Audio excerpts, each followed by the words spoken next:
The leper scholar versus Jesus in Isaiah 53. The speaker of verses 7 through 10 is Isaiah himself. Verse 7. He was maltreated, yet he was submissive. He did not open his mouth. Like a sheep being led to slaughter, like an ewe, dumb before those who shear her, he did not open his mouth.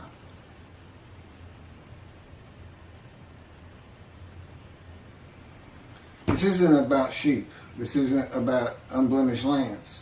This is about not opening your mouth. That's just, I don't know, metaphor or symbolic of the sheep being led to slaughter. This verse can be identified in the book of Ezekiel. Again, the key to understanding Isaiah 53. God maltreats him, not man. Maltreatment is a part of being chastised and punished by the words and power of God to be made suitable for his purpose. With God, you are always submissive. It is necessary to break the will of a man that is going to be the servant of God, to temper and calm his soul and emotions. Ezekiel said he went in bitterness and the fury of his spirit in the hand of God. The chastisement, punishment, maltreatment, crushing, and bruising in God's fire of refinement is to remove this bitterness and furious nature of Ezekiel. It is to make a man meek and humble. Moses was called the most humble man on earth at the end of his life. God had him for 40 years. Ezekiel was sent to his house, and God bound him with the cords of his power so that he could not go out among the people. To the people, Ezekiel was silent as a lamb. He was cut off from society, cut off from the land of the living. Not unlike myself. God told me, go to your room. It's where I've lived for just about 13 years now. Well, it has been 13 years. And cut me off from everything. Had me stop practicing law. Had me terminate my law licenses. At my age, and I had been in Hawaii for 2 years before the colon cancer hit me back in 2001. And didn't have a whole lot of friends to stay away from to begin with. And not going to work at my age, those are usually where you have your friends and people you do things with. So that was gone. And my children are all married and they're all living their lives. They really don't know what's going on with me because I hadn't said much. I did right in the beginning, but just big question marks on top of their heads, so to speak. And never really said much about God talking to me. After the initial year, I guess it was, a couple of times. As I said, my daughter's in Galveston, Texas. My son is in New Mexico. And my oldest daughter is in San Antonio. That's the best of my recollection right now. We don't talk very much. They know I'm not happy or don't believe in that. I guess that's what it is, Jesus. And they're here in America. They consider themselves Christians. I wouldn't say they were Bible thumpers by any stretch of the imagination, but just saying such a thing here in America will have you ostracized real quick. And I'm sure it's something the Jews are well familiar with, the Jewish people.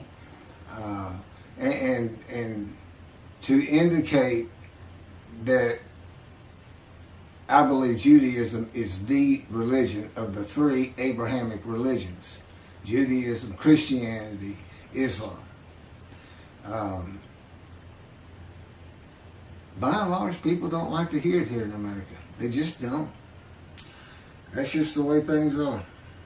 And I don't see it changing in a Messianic era.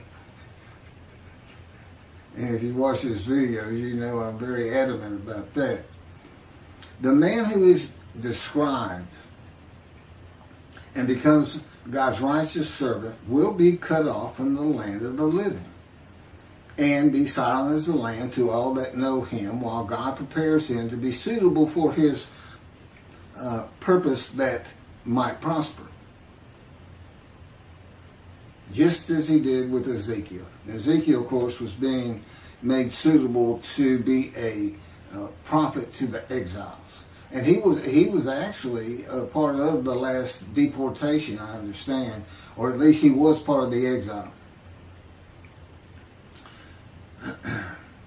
Now, Jesus talked until his last breath. In one gospel, Jesus is asked, "Are you going to remain silent?" And his response was to talk verse after verse after verse after verse after that. That was his answer to, "Are you going to be silent?" No, I'm not. I got plenty to say. And he was never confined to a house, to a room.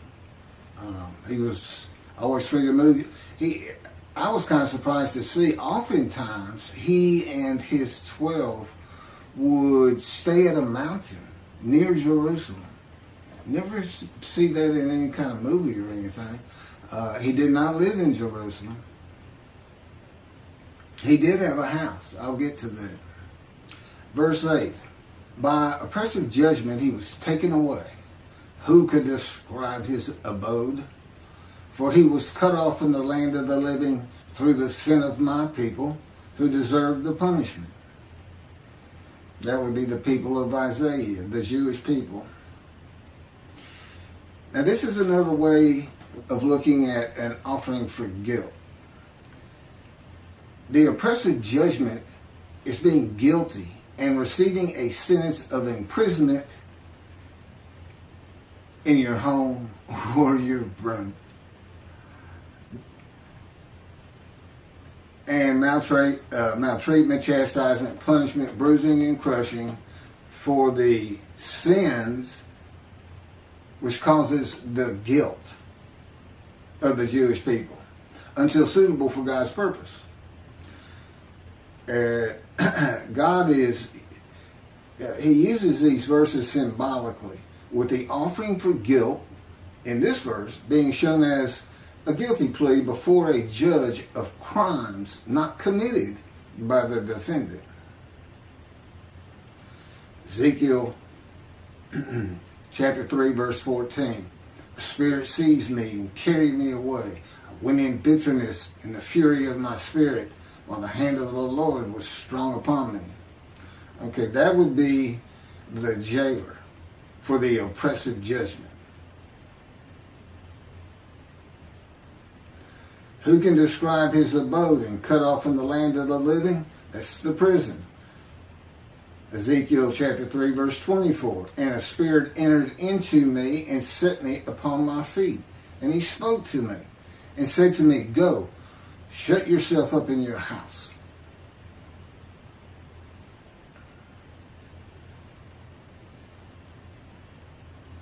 This is one of those situations. God is in his spirit. The Spirit enters into Ezekiel, and in another verse he says, "And I could hear God's words." The question becomes, who is it that says, "He spoke to me"? Well, it's a capital H, so that's God. Spirit entered into me and set me upon my feet, and God spoke to me and said to me, "Go, shut yourself up in your house." The chains that you would have in prison and put on by the jailer, I suppose. As for you, O mortal, cords have been placed upon you, and you have been bound with them, and you shall not go out among them. That's the people. And that's Ezekiel chapter 3, verse 25. The judgment against Jesus by Pilate was not guilty.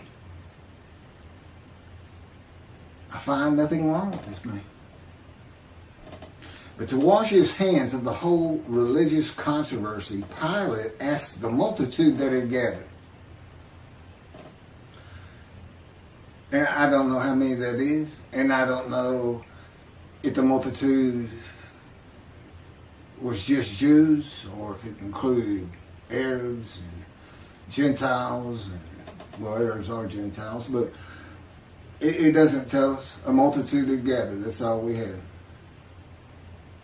He asked them what they would have him do with Jesus.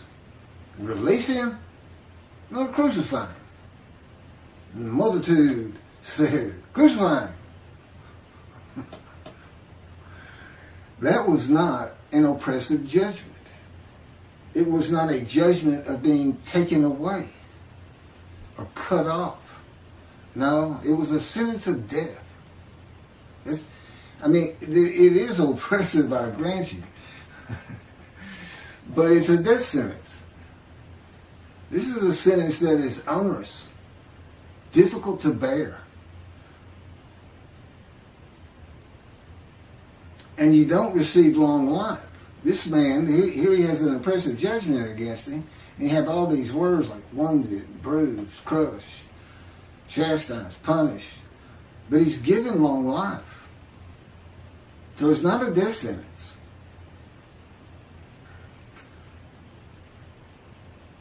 Who could describe his abode? Jesus has a house in the Gospels, but it is never described. No one today could describe his abode. And Isaiah chapter 11 says that his abode shall be honored, the Messiah, who is described in Isaiah 53. This is the book of Mark, the Gospel of Mark, chapter 2, verse 15, Holy Bible, King James Version, from the internet. And it came to pass that as Jesus sat at meat in his house, many publicans and sinners sat also, together with Jesus and his disciples. For there were many, and they followed him. Doesn't sound like shunned and despised to me. And of course, today nobody can describe that abode.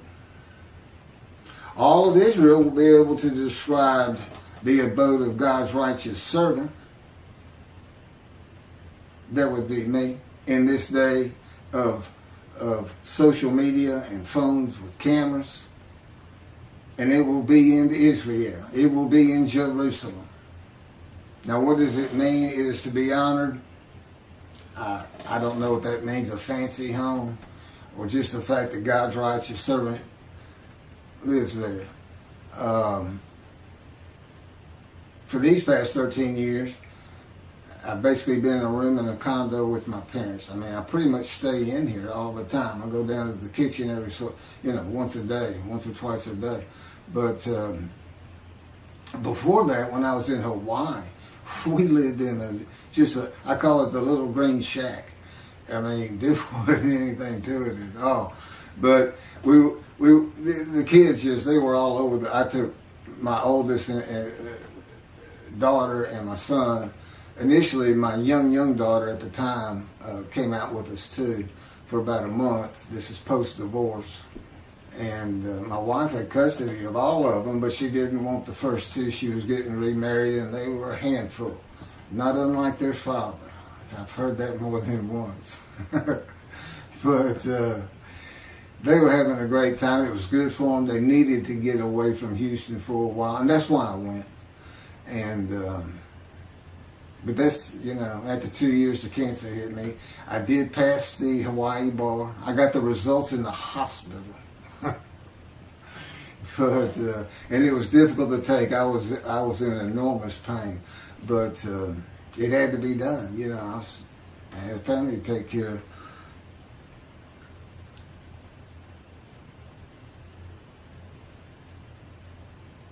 Through the sin of my people who deserve the punishment. Well, Ezekiel suffers the punishment. God tells him, of the houses of Israel and Judah, which is for sins, for 430 days.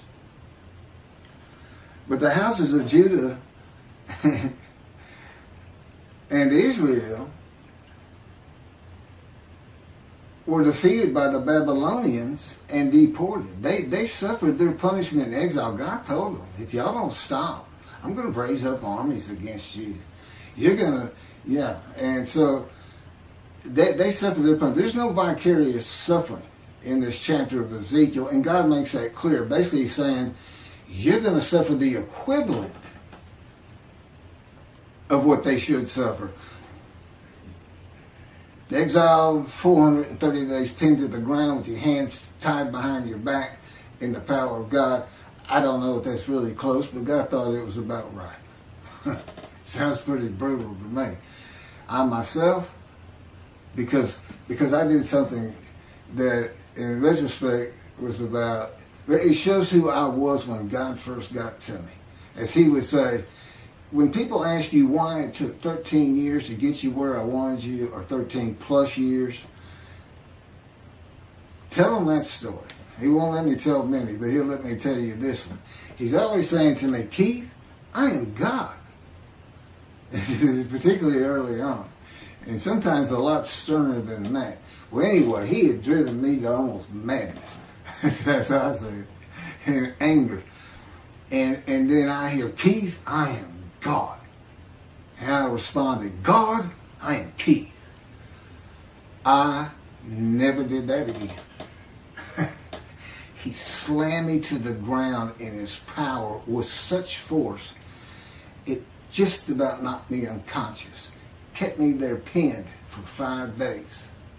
Now, he did take me on visions. As a matter of fact, had been going through the Holocaust, many visions of the Holocaust. And the thing about my visions, a great many of them, I'm literally in the vision. I'm part of it. And it's amazing what he can do in a vision with your emotions, your feelings, and your thoughts. But it was a rough 5 days. And but it went a long way in getting me to realize, you don't talk like that. He seems like a person. He seems like, your next door neighbor who's invisible that has come over and taken over your house. They're like guests that show up at your door, and they come in and they tie you up in a chair in the back room. We're going to take over now. We got everything. Don't worry about a thing. Everything's going to be great. or the unwanted relatives that show up and you can't get rid of them, and they're driving you crazy sometimes. But that's just the brutality of going through the fire of refinement. But at the end,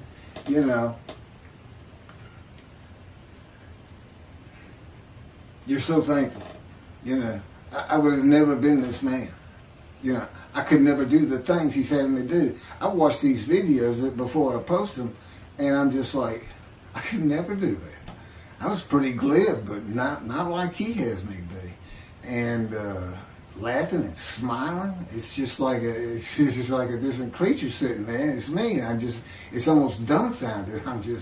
And I'll tell him, man, you were something else when you're operating me, the unit. Sometimes I call it.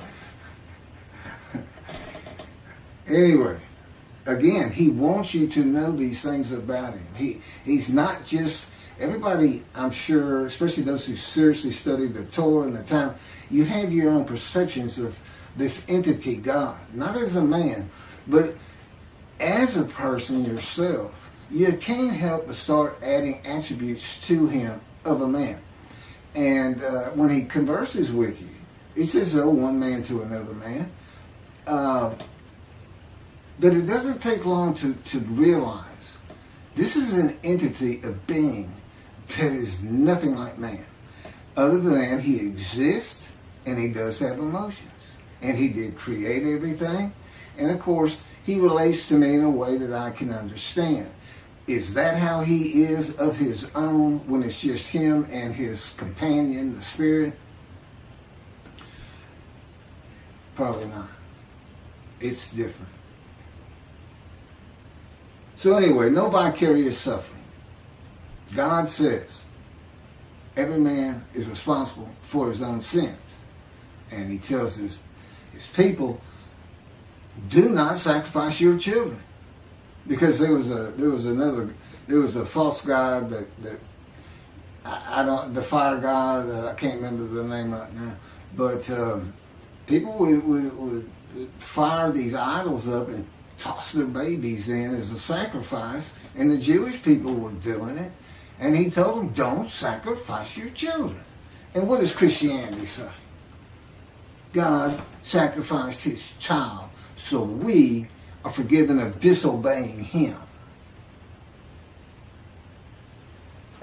Again, when you make a human sacrifice, it's the man's. Camera just faded in and out. I may have to cut this short. As the Mayans did, they were looking for favor. They made the sacrifice so their gods would do something for them. What was God making the sacrifice of his child for the Gentiles to do for him? What was he trying to get them to do he couldn't get them to do? What's he looking for? So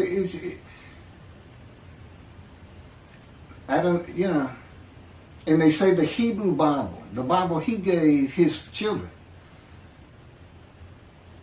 is prophetic of this human sacrifice.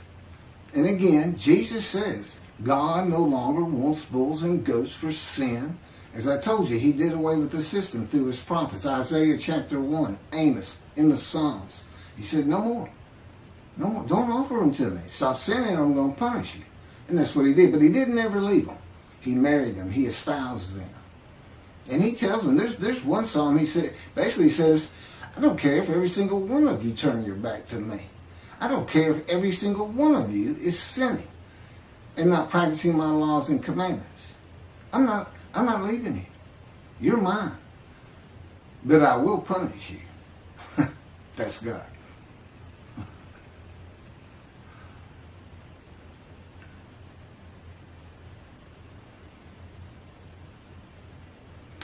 Verse 9. And his grave was set among the wicked, and with the rich in his death. Now, Jesus was a poor man. He didn't have anything, although he did have a house. I don't have a house. And or car, or even a bicycle. God didn't have me get rid of my bicycle. I had walked for 13 years, like I'm in the Exodus. You know, they camped out for almost 20 of those 40 years in front of a Don who never would let them pass through. That's what's, I mean, it's as though that's just part of the story that God knew he was going to write, that he was coming from a Don. Because, see, he's with Moses. Moses wasn't allowed to go through. That means God didn't go through. Because Moses was a host of the Lord's host. The Spirit had entered him. God was in the Spirit. So God and the Spirit are in Moses. Doing what they did with me. Controlling everything. You're still yourself. It's not like some possession where, you know, if you watch Supernatural, for instance, these demons will possess somebody and they push that person to the back, almost like they're not part of it anymore. That's not what this is. You know, I'm a host, and they are guests, so to speak, and they're very kind of good guests. They take care of you. They make sure you feel like yourself. They do good things for you. Even though I have to go through this fire of refinement, which I'm told ends when I get to Neblat, Ben Gurion Airport in Jerusalem. I can't wait to get there. But, and doing work like this, see, there's been long periods where I just, you know, when writing was done, and it was just, it's just brutal when I don't have work to do for him. He said, I can always make you a little bit better. So, and again, you can read about some of this a little bit more graphic in the life of the righteous servant of God in Isaiah 53, which is my life. God had me type. He dictated it. He's my ghostwriter, which is, you know, really, that's something else. I mean, it's just a life of getting hurt. banged up and suffering. I mean, that's what it's focused on, you know. So there's some interesting things in there. A lot of information, but really to get outside of Isaiah 53 and see other matters of the Bible that aren't ever discussed, or whether the knowledge is weak, like it is with Isaiah 53 today in this teaching of Israel being the righteous servant. There's a lot of other material, and there's a lot more on Jesus and his story and the Essenes and this and that. Probably about 7 chapters, and the rest of it is all Judaism, the Jewish people.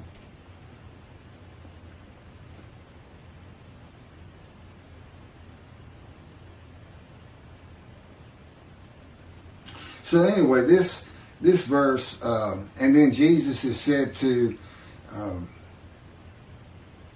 after he was entombed, after the crucifixion, they took him, a rich man donated his grave.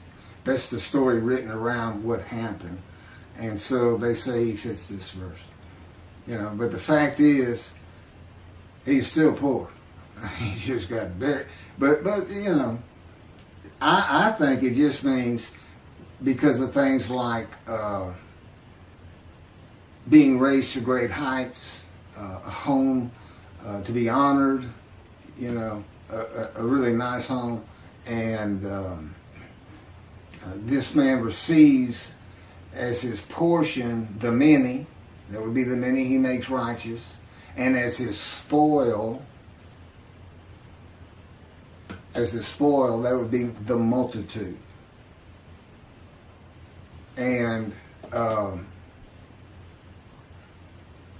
presumably, you know, if I'm leading those kind of people in these teachings, and that's where, you know, God says, I'm going to dismiss the rabbis and appoint David as a ruler amongst the flock.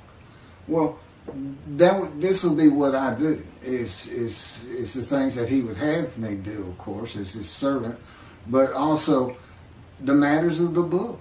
This teaching of a different end times, the mysteries of heaven. There's nothing I don't know for the most part, or as far as what can be related to other human beings and understandable.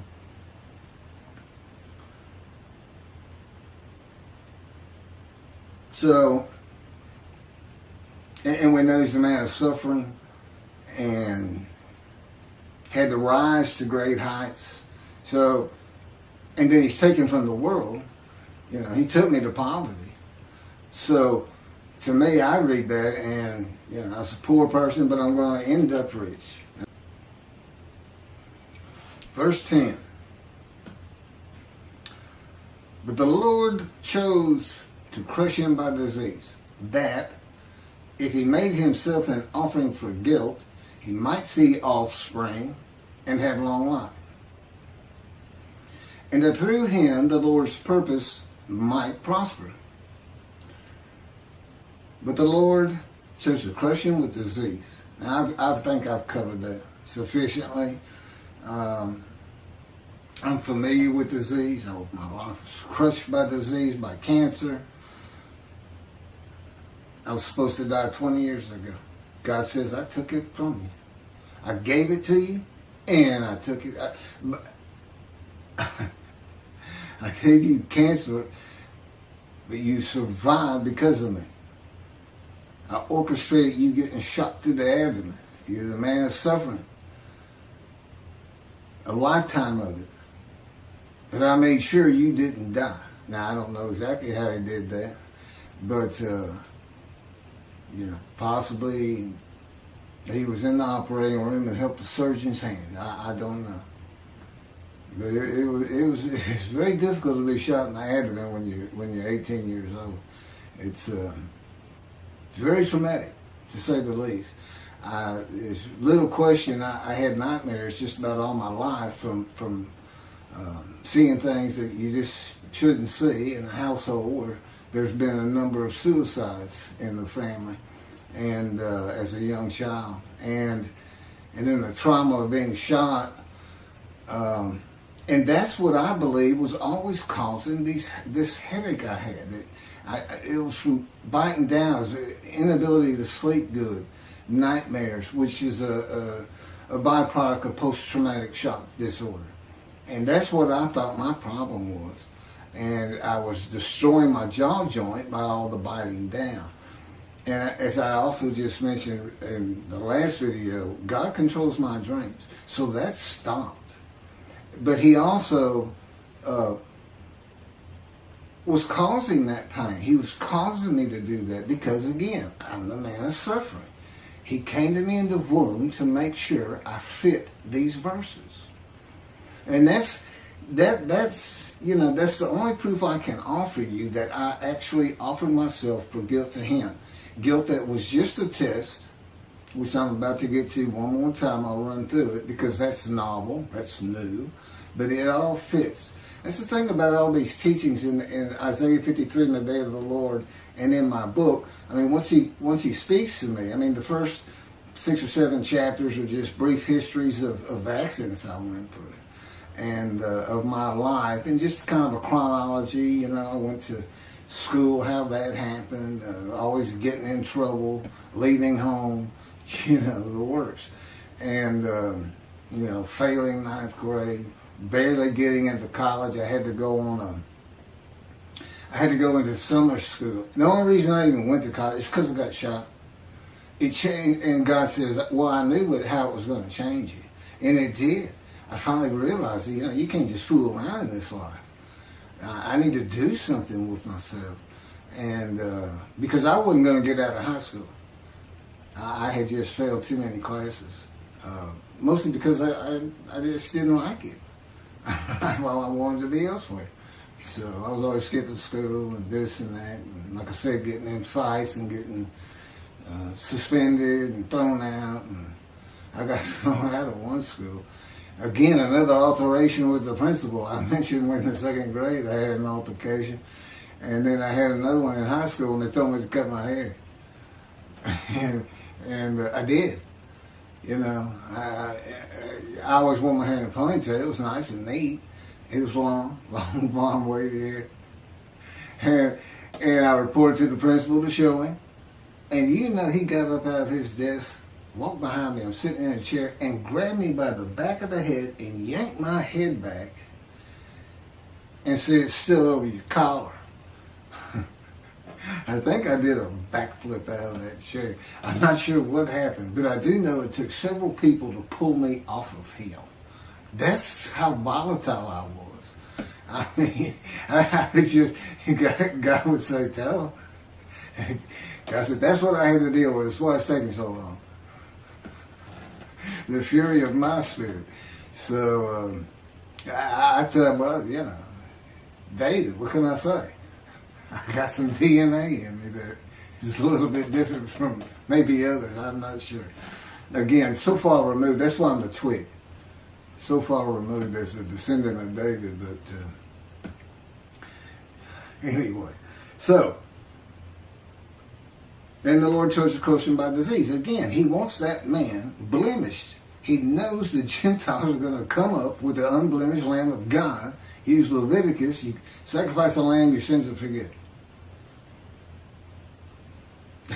And so they used a human being.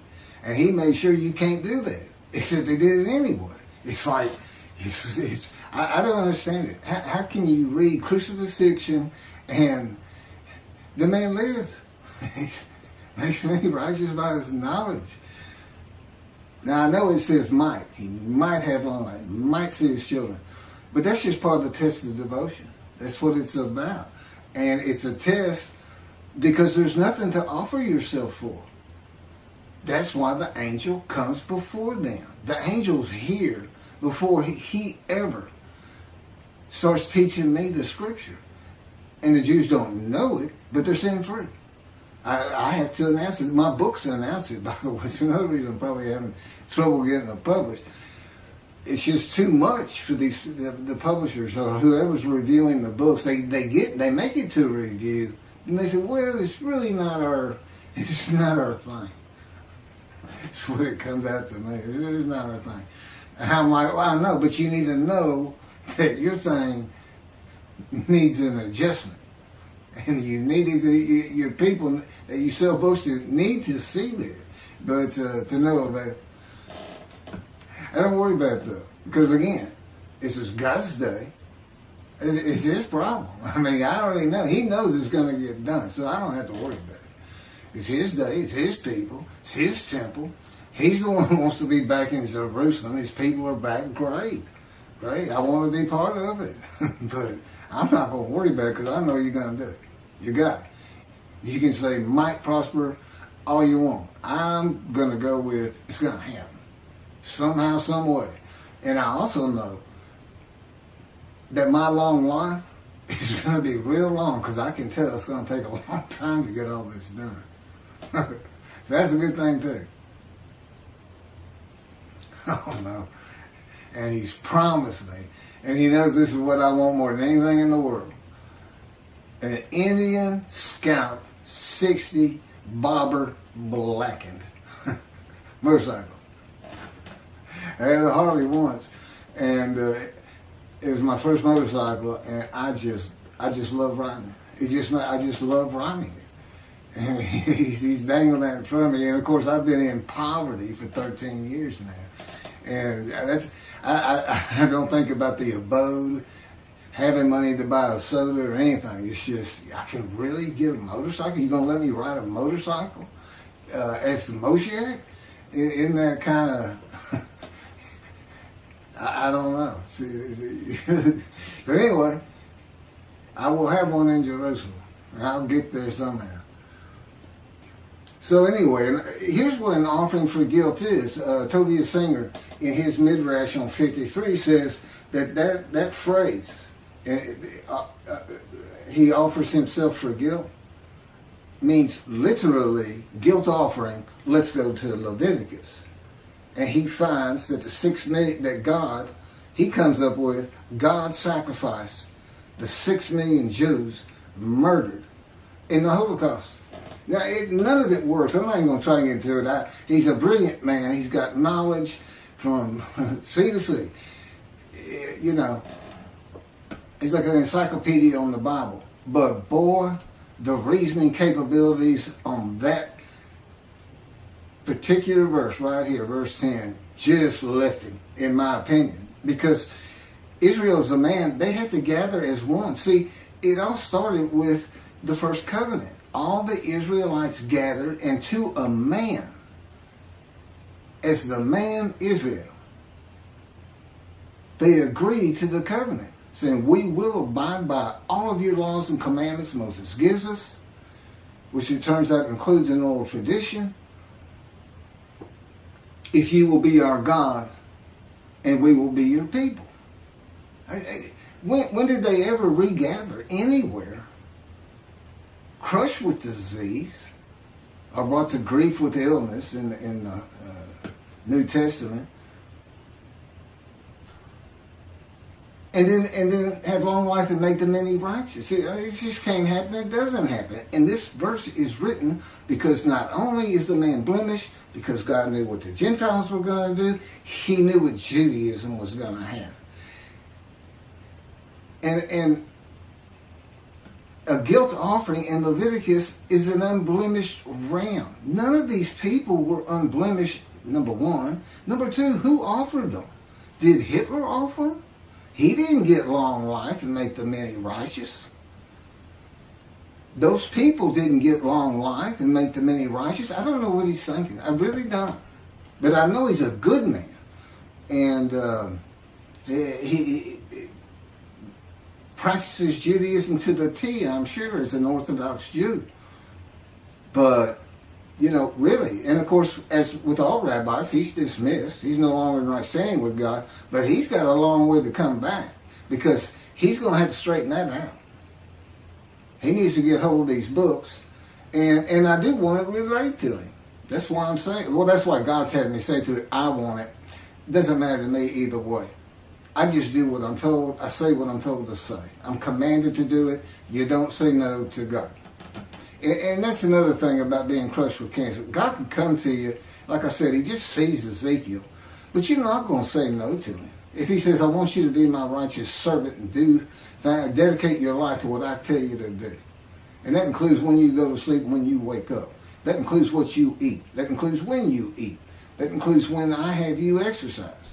I control everything. You no longer have self-will. You say yes. You go ahead, yeah. Okay. You know, it's an automatic. So that's what it was for. In verse 10 is to prevent anybody from saying, from the Jewish side, that this could be a man. It can't be a man. Especially cannot be an unblemished lamb, a perfect man. See, I am this man, and I am the polar opposite of Jesus Christ. You can't put us in the same sentence without having the sentence blow up. You can't do it. But I'm who fits it. Not a perfect, handsome, beautiful, charming, pleasing, intelligent, sinless. So he says. I don't know. False prophecy, I'm going to come back. He doesn't do it. Is that sin? Is that lying? Is it deceit? But this whole Zechariah thing, I'm going to ride into Jerusalem on an ass as all of the prophets say of me, I shall be mocked, spit on, scourged, killed, and rise on the third day. And yet the prophecy says the man will ride an ass into Jerusalem. And the next verse is, it's summed up, defeat Rome. In his time, today it would be throw the Palestinians out of Israel. Get them out of there. Make them go to Jordan. Tell them that's it. We're not having them. You're not going to keep launching bombs at us. You're not going to live inside our land. This is God's land. You can't come in here and possess it. You can't adversely possess it. To God, you're the trespassers. That's what he would call you. That's what he does call you. I don't want those trespassers in my land. I want my temple on the Temple Mount. He said, I don't care about their mosque. I ain't care about our synagogues as though I got to have an excuse, and I don't. I get the feeling. If we weren't in the modern era with satellites and television and social media, that he'd just say, drive them into the sea. And their families, just like the promised land with the Israelites. Drive them into the sea. Get them off. Take their women and children. Take their stuff and take their animals and drive them into the sea. Just be done with them. See, he's not a human being. He is a being that has a whole different agenda and idea about everything. And of course, I live learning his perspective on things. And I get it. It takes a while, but you do get it. He just has a different way of thinking. So, but of course, I love it. It's great. So anyway, let me get back to where I was and finish up. The speaker of verses 11 and 12 is God, and I'll pick that up on another video and end my, basically my video midrash on Isaiah 53.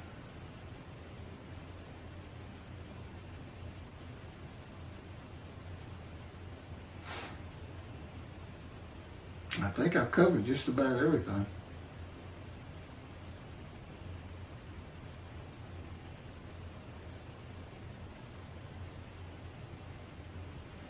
So anyway, here's passing the test of devotion. Is when I really started learning about a host and a man divine beings. I didn't understand he hadn't even taught it to me. I don't think I really got it until we were actually writing the book, putting chapters together and adding new material. But, it's one God of Israel, one angel of his presence, and one man, Mashiach, the anointed one. In this case, me. At one time, it was, any of the prophets that wrote for him, Moses. And there's some stories. God left little hints in the Torah that the scholars of the Torah and the Talmud will be surprised, and not a lot, just a little bit, to back up some of the things I say. Things that had to do with that bright white face he had when he came back down the mountain the second time, what that was about. And his attendant, Joshua. And that's the name that Moses gave him. That's not his original name. And it wasn't his name at the time that he was following Moses up the mountain and living in his tent with Moses. And then after the bright white face that he had to cover up, the attendant disappeared. He's just like, Moses come down the mountain and he's not waiting on him. And he's not in the tent. Then he would stay in the tent when Moses left. You know who he represents? The angel of the Lord, the Spirit of the Holy God. And that's the symbolic, you are now a sinless person. Then that would be me. I can't sin. I don't even have self-will. I can't even, God controls me now.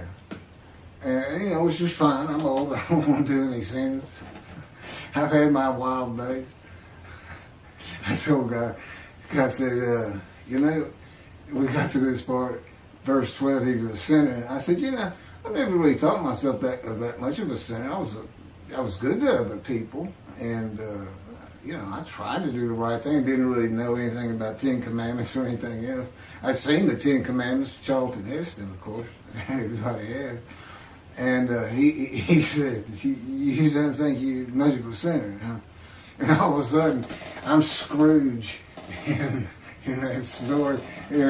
Christmas, the ghost of Christmas past is taking me on visions. And in these visions, it's like, I'm back there. It's like the first time you start a car. You can remember, man, I felt so great first time I drove a car. When young. But you can't really get that feeling back. He puts it back in me. I can literally feel as I did the moment I first started and drove a car. The excitement, the ambience that was around me at the time, everything. It's absolutely amazing. But I also found out it was quite the sinner. But I wasn't a habitual sinner of any particular type of sin. It just seemed like I hit just about all of them. And as the Christian says, if you've had murder in your heart, you're a murderer. Okay, well, I even caught that one because I'd get so angry sometimes. It was like, hold me back. This is it. Where's my guns?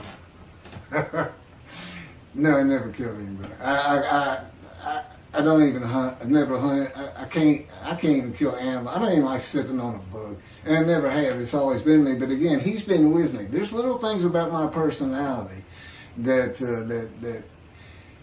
made me a better person without me knowing it, but without any particular extreme. I don't know who I'd have been if he hadn't come to me in my first year. I don't know. It's something that we've been working on more lately than any other time in the last 13 years. And I tell you, it doesn't really matter to me. To me, I'm just me.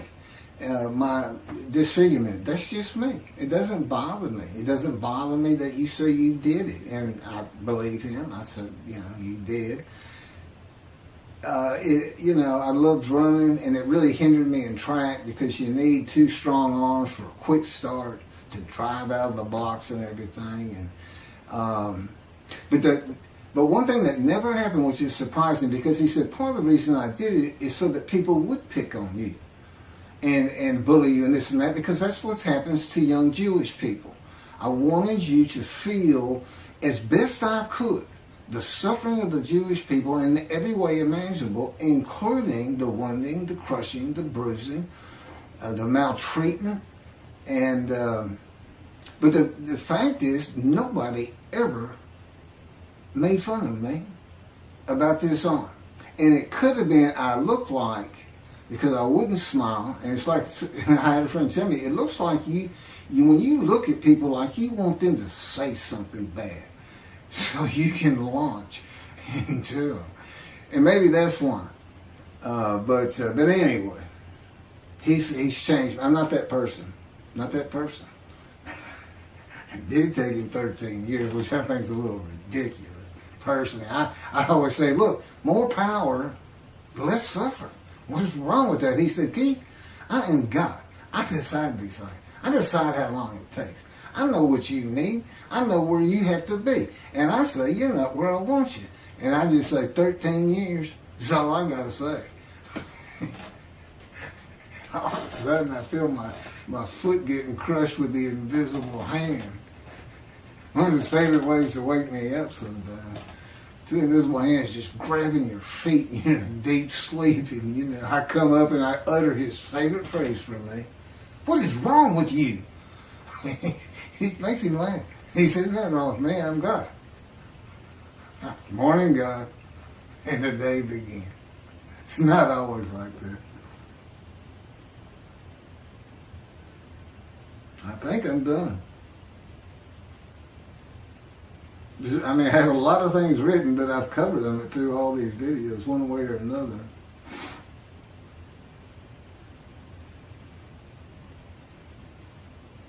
Okay, this is the last of the verses by Isaiah.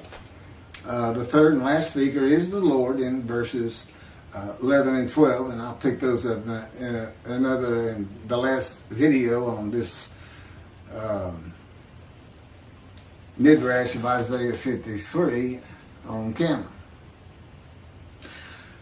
I hope you take these serious.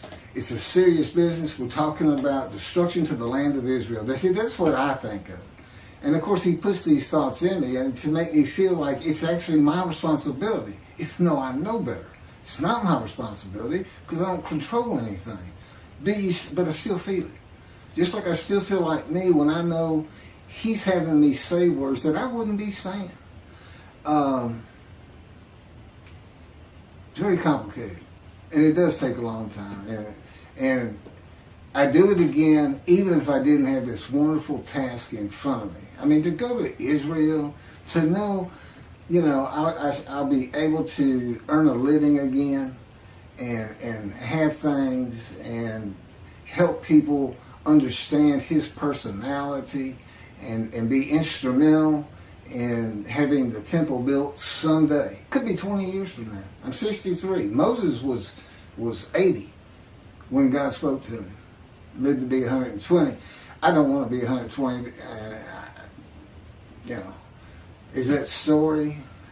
Or was he really 60 and lived to be 100? You never know with God. He throws a lot of stuff into his stories, but the fact is, though, everything happened on the ground. It's kind of like you see a movie and it says, based on true story. Because God said, it's like the dialogue. He said, if you heard the way they talk to each other sometimes, he said, in the Bible it might say, and Jacob said, yeah, or Saul said, okay. Yeah, well,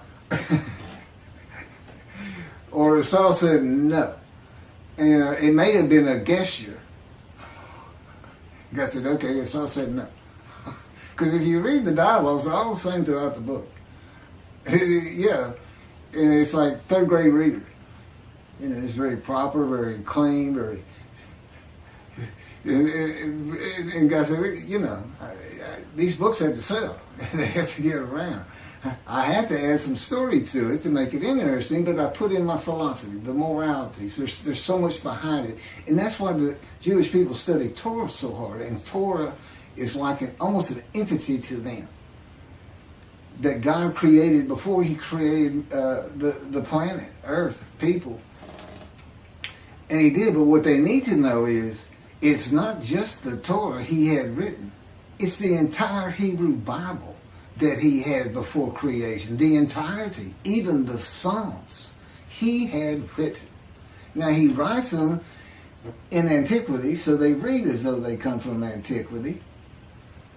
But, he's talking to his... Isaiah wrote Isaiah. That's what he told me to think about. He said, sometimes I had to get other people to finish or do this or do that. He said, but when you're reading it, understand that while there is a lot of story, I could have made any of it happen. All of them are within my powers, all stories. And I'm not talking about express miracles like in the Exodus, where he flat out says he's done it. But it's like you see Elijah, and he's calling down the fire at the sacrifice of the bulls with everybody in Jerusalem having come outside to watch it all with the bad guys. I can't remember their name right now. And he's not giving it to me. You think if God's control you, you'd be a perfect person. You'd be like a Jesus. No, I'm still Keith.